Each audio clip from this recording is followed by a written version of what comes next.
Hi, welcome to the library today. We're going to be talking about copyright. I know you have some upcoming research projects that you're going to be doing, and understanding copyright is going to be essential to doing those successfully. First, let's start with the standards that we'd like to meet. These are AASL standards, Learner 6A2. Learners follow ethical and legal guidelines for gathering and using information by understanding the ethical use of information, technology, and media. Also, Learner 6B 1 through 3. Learners use valid information and reasoned conclusions to make ethical decisions in the creation of knowledge by ethically using and reproducing others' work, acknowledging authorship and demonstrating respect for the intellectual property of others, including elements in personal knowledge products that allow others to credit content appropriately.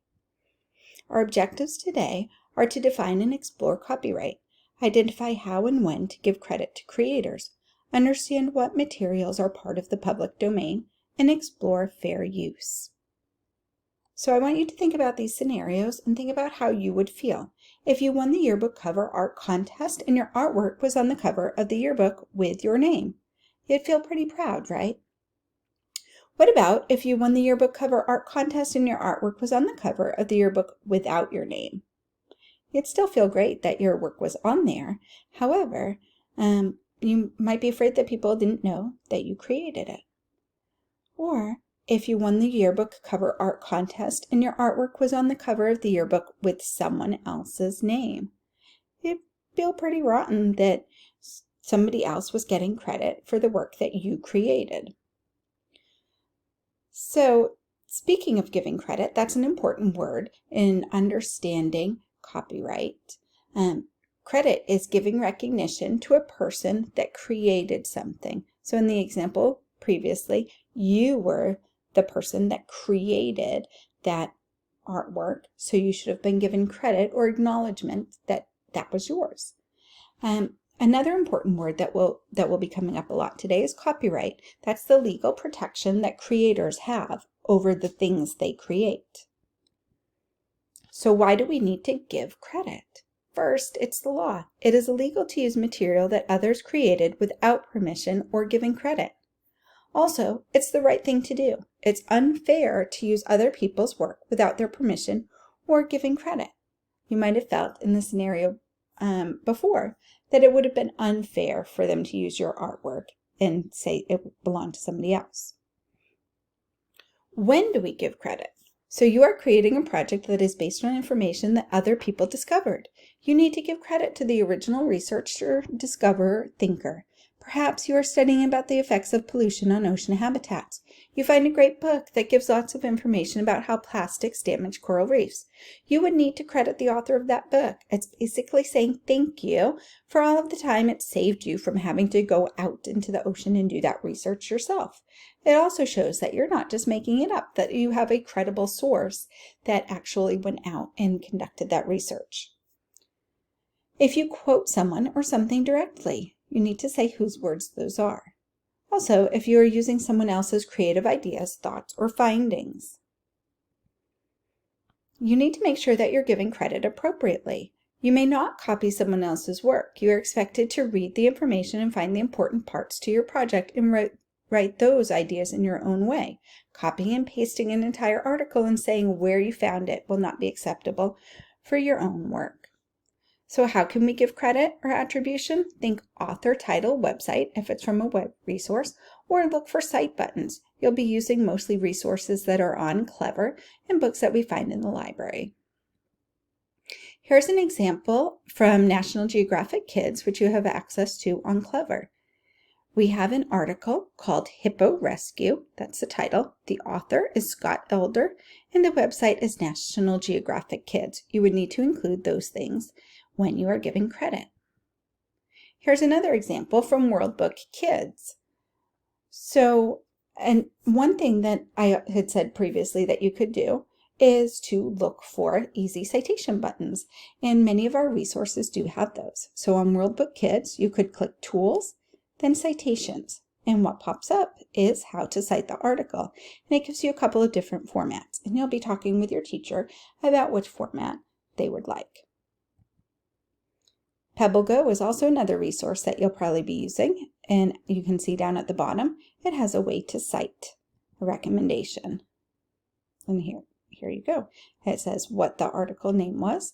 There was not a listed specific author, so that's why it just goes right into the article's name and says what the website is. So what can be protected by copyright? Words, including poems, stories, articles, etc. Those could be words that are online. They could be words that are spoken. They could be words that are printed. Music, photos, artwork, videos, and dance. Those are just some of the things that could be protected by copyright. So if all those things are protected by copyright, what can I use? When researching, you can still use many things from the previous list. You just need to check a few things first. Is it in the public domain? Is it copyrighted? Does it have a Creative Commons license? Is it part of fair use? Even if something is protected, you can still use it if you have permission or give credit.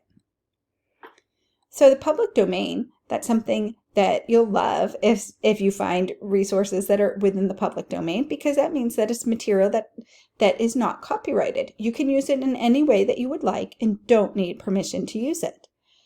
Here's a couple of sites that we're going to be exploring. Photos for Class, that's a site with pictures from the public domain that can be used for school projects. Smithsonian Open Access is another great site that has more than 4.5 million digital items from the Smithsonian's collections. Also, if the image you want is not available, think about what else you could use. Get creative with your search. Maybe think about what's the purpose of, for example, a picture that you're wanting to insert. So here's a couple of public domain basic rules about how something enters into the public domain from Common Sense Media. Work typically enters into the public domain following these guidelines: 70 years after creator's death or 120 years from creation, whichever is shorter. Anything that's created by the U.S. government also falls under public domain.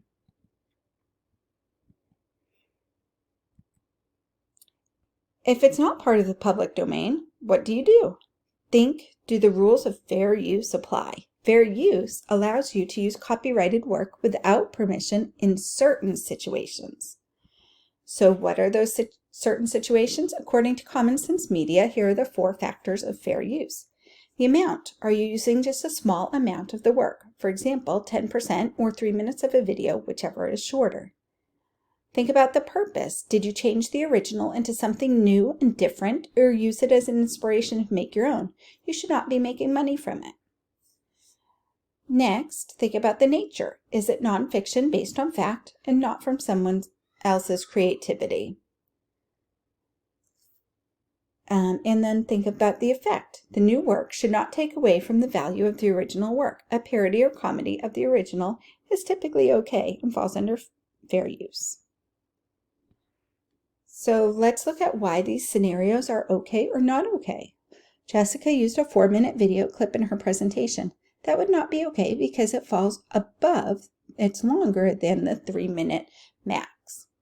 Amara copied an image and added her own details, then sold the image file. Well, copying the image and adding your own details might fall under fair use, except she sold them. So that makes it not susceptible to fair use. Jose and Cameron created a comedy skit based on dialogue in a play. So comedy and parody is typically going to fall under fair use. However, if they start to sell tickets to that, that would be a different situation.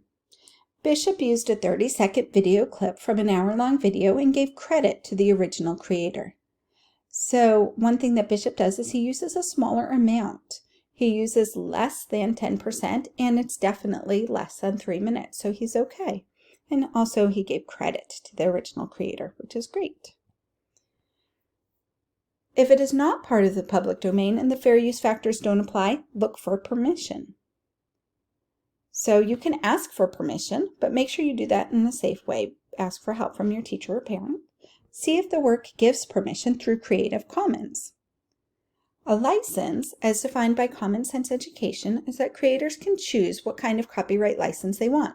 They can determine how strict or open to be about others using, sharing, altering, or making money from their work. Creative Commons is a copyright license that allows for flexibility in how others use the work, such as to copy, alter, or make money from it. Here's an example of the spectrum of Creative Commons.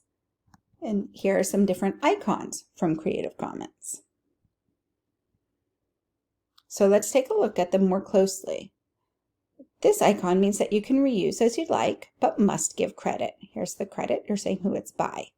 This is similar, except it's adding the SA, and it's saying that you must relicense under the same terms, so same attribution.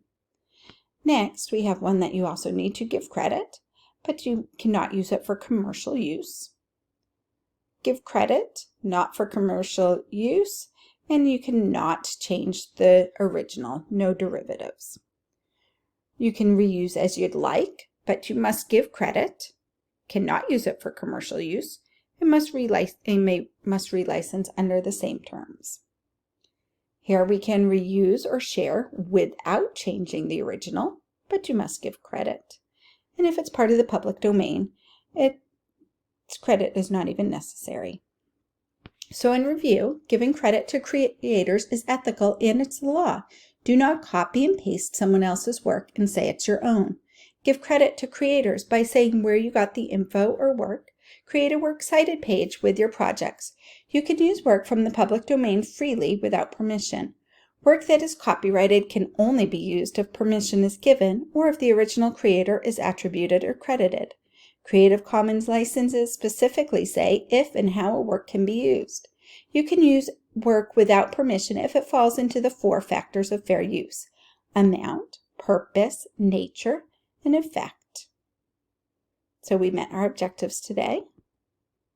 And here are some of my references on my works cited page where I got the information from this presentation. And I also want to give credit to SlidesGo for this slide template.